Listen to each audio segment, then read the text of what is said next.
And how hollow were his words at being. He couldn't be expected to understand that the emptiness in one twin was only a version of the quietness in the other, that the two things fit together like staked spoons, like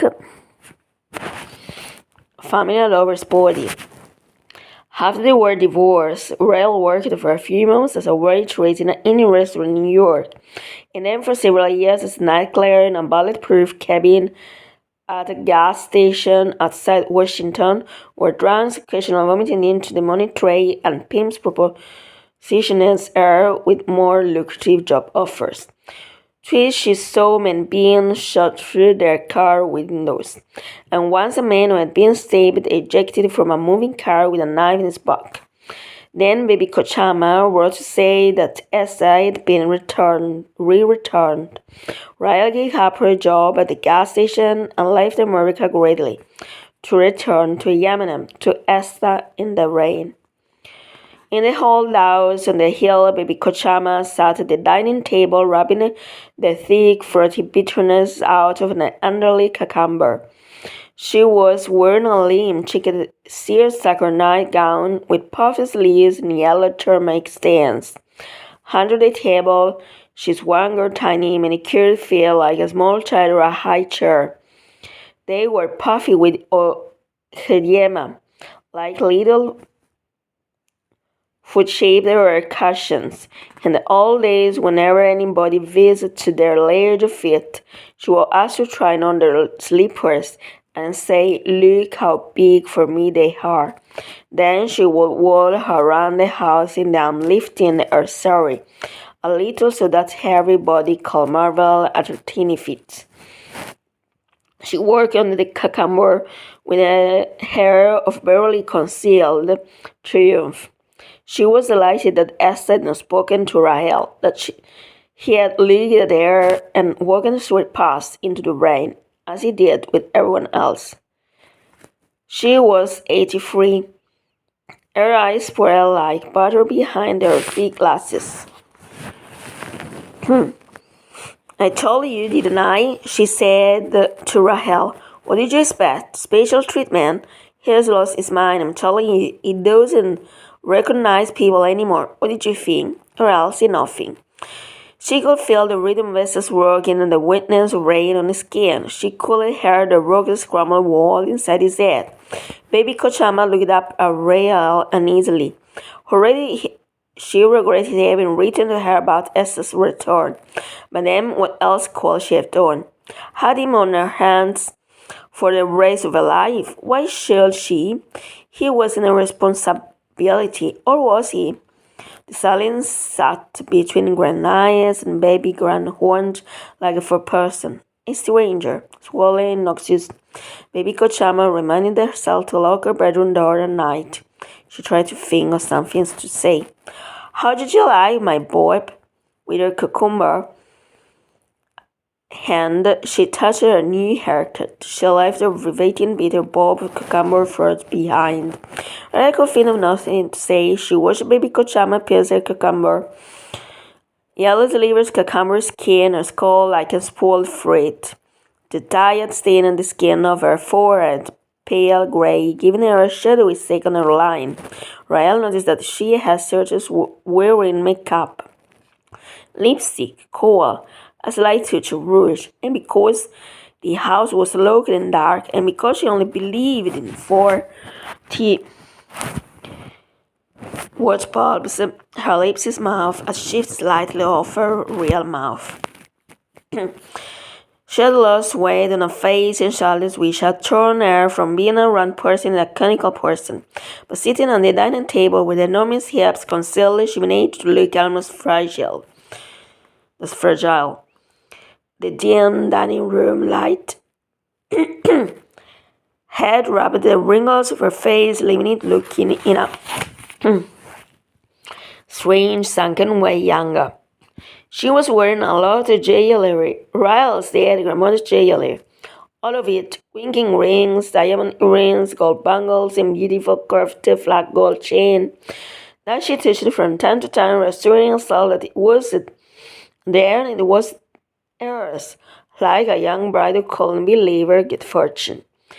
She's living her life backwards, Ralph thought. It was curiously apt observation. Maybe Coach Hammond lived her life backwards. As a young woman, she had renounced the material world, and as old one, she seemed to embrace it.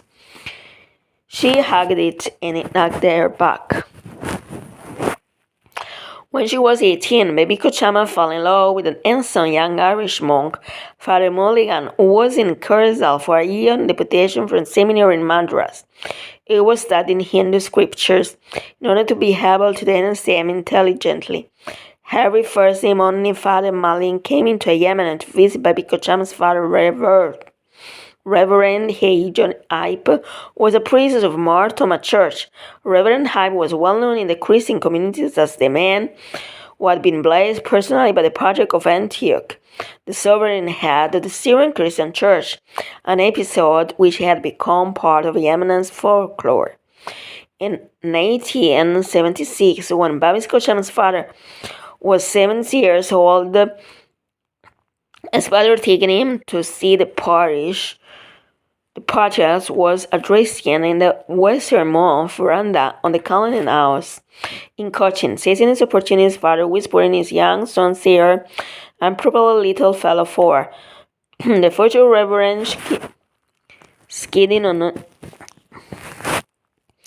his heels, rigid with fear, applied his terrified lips to the ring on the Patriarch's middle finger, leaving it wet with spit. The Patriarch wiped his ring on his sleeve and blessed the little boy. Long after he grew up and became a priest. Reverend Hype continued to be known as Panyan Kunchu, a little blessed one. People came down the river in boats all the way from Halepi and Hernakulam with children to be blessed by him. Though there was a considerable age difference between Father Mulligan and Reverend Hype, and though they belonged to different denominations in the church, whose only common sentiments were their mutual disaffection, both men enjoyed each other's company, and more often than not, Father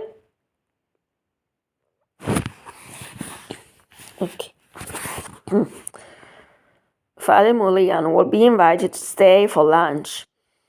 How the two men only one recognized the sexual excitement that whirled like a tide in the slender gal who hovered around the table long after lunch at the beginning cleared away. At first, baby Coach Hammond tried to seduce Father Mulligan with weekly exhibitions of sage charity.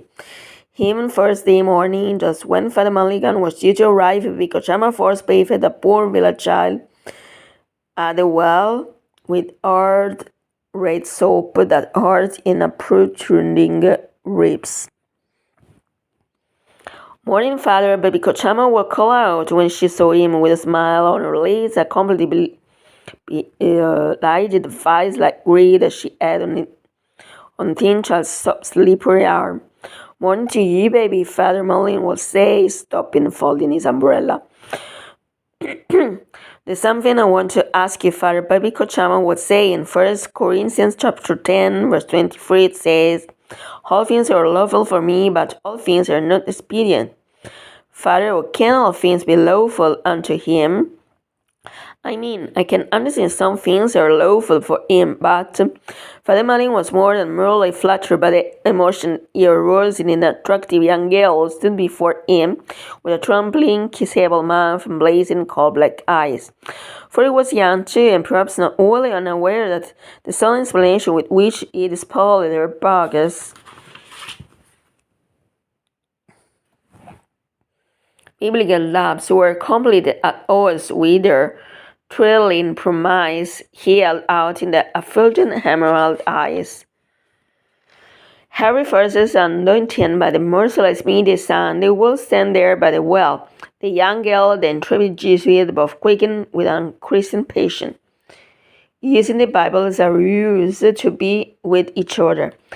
Invariably, in the middle of their conversation, the unfortunate soppy child that was being forced bathed the whole menage to sleep away, and Father Mulligan was snapped back to his senses and say, us, we'd better catch him before a cold dose.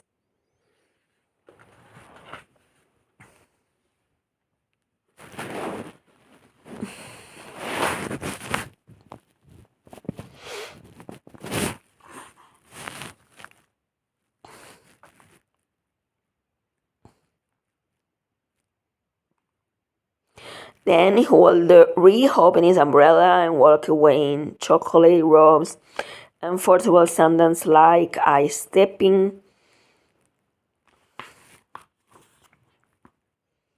camel with an appointment to keep. He had a young baby Kochama sitting hard on a ledge, bumping behind him, latching over leaves and small stones, breathing almost broken. A whole year of first days went by. Eventually, the time came for Father Mulligan to return to Madras. Since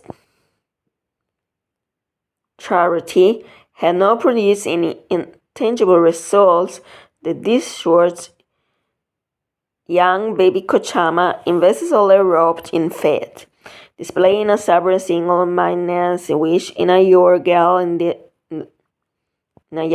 in those days was considered a bad physical deformity. Her hair, lip, pure or a cleft foot. Baby Kochama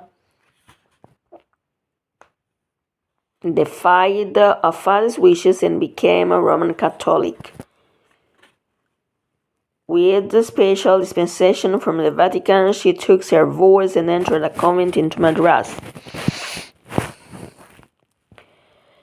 As a training novice, she urged someone that this would provide her with legitimate occasion to be with Father Mulligan. She pictured them together in a dark sepulchral rooms with heavy velvet drapes, disgusting theology.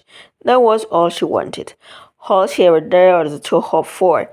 Just to be near him, close enough to smell his breath, to see the coarse wave of his cassock, to love him just by looking at him. Very quickly she realized the futility of this endeavor.